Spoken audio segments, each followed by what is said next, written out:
Good morning all. ഞാൻ Ramakrishnan TB, SEBI registered research അനലിസ്റ്റാണ്. ഈ ഓഡിയോ കേട്ടതിന് ശേഷം ഡിസ്ക്ലെയിമർ കൂടി വായിച്ചു നോക്കണമെന്ന് താല്പര്യപ്പെടുന്നു.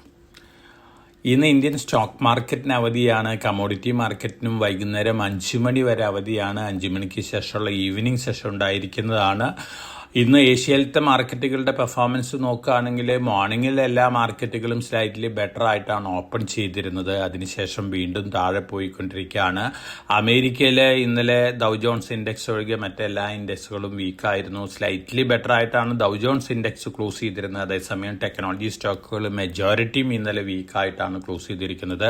ഹാർഡ്വെയർ സ്റ്റോക്കുകളിലാണ് ഇന്നലെ വലിയ രീതിയിൽ സെല്ലിംഗ് പ്രഷർ കണ്ടിട്ടുള്ളത്. ഒപ്പം യൂറോപ്യൻ മാർക്കറ്റുകളുടെ സിറ്റുവേഷൻ നോക്കുകയാണെങ്കിൽ മെജോറിറ്റി മാർക്കറ്റുകളും ഇന്നലെ ബെറ്റർ ആയിരുന്നു. ഏഷ്യയിലത്തെ ഓവറോൾ പെർഫോമൻസ് ഇന്നലത്തെ നോക്കുകയാണെങ്കിൽ ഇന്ത്യ, ജപ്പാൻ, സൗത്ത് കൊറിയ മാർക്കറ്റുകളിൽ വലിയ രീതിയിലുള്ള സെല്ലിംഗ് പ്രഷർ ആയിരുന്നു.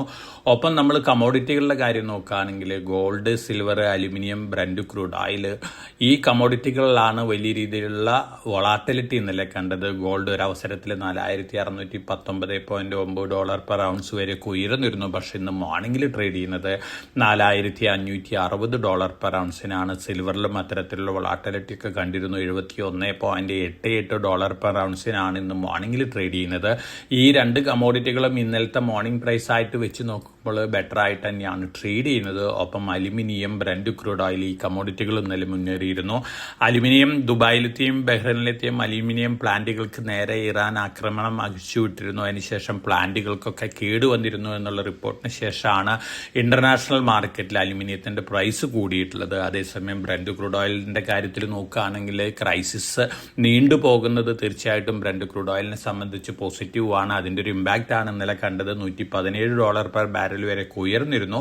പക്ഷെ ഇന്ന് മോർണിംഗിൽ ട്രേഡ് ചെയ്യുന്നത് $113 പെർ ബാരലിനാണ്. ഇതിന് പ്രധാനപ്പെട്ട കാരണം അമേരിക്കൻ പ്രസിഡന്റ് ഒരു സ്റ്റേറ്റ്മെന്റ് ആണ്. അദ്ദേഹം പറഞ്ഞിരിക്കുന്നത് ഒരുപക്ഷെ US ഈ വാറിൽ നിന്ന് പിന്മാറിയേക്കും എന്ന തരത്തിലുള്ള സ്റ്റേറ്റ്മെന്റ് ആണ്. പക്ഷെ അതിനുശേഷം അദ്ദേഹത്തിന്റെ ഒഫീഷ്യൽസ് ഒക്കെ ഓപ്പോസിറ്റ് ആയിട്ടാണ് സ്റ്റേറ്റ്മെന്റ് ഇറക്കിയിരിക്കുന്നത്.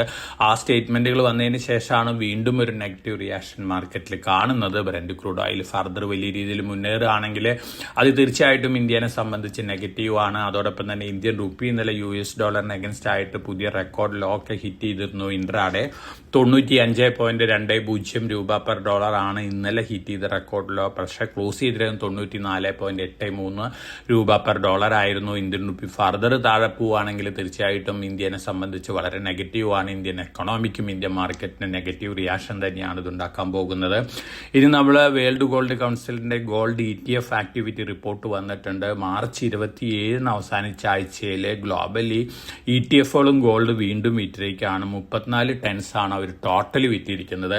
അപ്പോൾ മാർച്ച് മാസത്തിലെ എല്ലാ ആഴ്ചകളിലും ഗോൾഡ് ETFകൾ സെല്ലിംഗ് നടത്തിയിരിക്കുകയാണ്. ടോട്ടൽ അറൌണ്ട് 88 ടൺസ് ആണ് അവർ സെല്ല് ചെയ്തിട്ടുള്ളത്.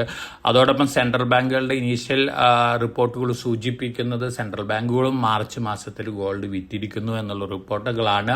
Turkish central bank already announce ചെയ്തിരുന്നു 22 ടൺസ് വിറ്റിരുന്നു എന്നുള്ള കാര്യം. അപ്പോൾ തീർച്ചയായിട്ടും ഇത്തരത്തിലുള്ള സെല്ലിംഗ് ന്യൂസുകൾ ഗോൾഡിന്റെ പ്രൈസിൽ മൈനർ വൊളാറ്റിലിറ്റി ഇന്നുണ്ടാക്കിയിട്ടുണ്ട്. ആ വൊളാറ്റിലിറ്റി അടുത്ത ദിവസങ്ങളിലും കണ്ടിന്യൂ ചെയ്യാനുള്ള സാധ്യതകളാണ്. കാരണം സെൻട്രൽ ബാങ്കുകളുടെ ഓവറോൾ ഡാറ്റ ഇതുവരെ ഗോൾഡ് കൗൺസിൽ പുറത്തു വിട്ടിട്ടില്ല. ഡാറ്റ വരുന്നത് വലിയ രീതിയിലുള്ള സെല്ലിംഗ് ഫിഗർ ആണ് വരുന്നതെങ്കിൽ തീർച്ചയായിട്ടും ഗോൾഡിൽ ഒരു പ്രഷർ കാണാനുള്ള ചാൻസസ് ഉണ്ട്. ഗോൾഡ് ഫർദർ താഴെ പോകാനുള്ള സാധ്യതകളുണ്ട്. പക്ഷേ ലോങ് ടൈം ട്രെൻഡ് ഗോൾഡിനെ സംബന്ധിച്ച് ഇൻഡാക്റ്റ് തന്നെയാണ്. അതോടൊപ്പം തന്നെ ഈ ഇറാൻ, ഇസ്രായേൽ, അമേരിക്ക ക്രൈസിസ് എത്രത്തോളം നീണ്ടുപോകുന്നു അത് തീർച്ചയായിട്ടും ഗോൾഡിനെ സംബന്ധിച്ച് ഒരു സേഫ് ഹോം പരിവേഷം കൂട്ടാനുള്ള സാധ്യതകളുണ്ട്. അതേസമയം ബ്രന്റ് ക്രൂഡ് ഓയിൽ വീണ്ടും വലിയ രീതിയിൽ മുന്നേറുന്നത് പല എക്കണോമികളെ സംബന്ധിച്ച് നെഗറ്റീവ് ഇമ്പാക്റ്റ് ഒക്കെ ഉണ്ടാക്കാനുള്ള സാധ്യതകളുണ്ട്. അപ്പോൾ ഗോൾഡിലും നമുക്കൊരു വൊളാറ്റിലിറ്റി ഒക്കെ എക്സ്പെക്ട് ചെയ്യാം. ലോങ് ടൈം ട്രെൻഡ് ഇൻഡാക്റ്റ് തന്നെയാണ്.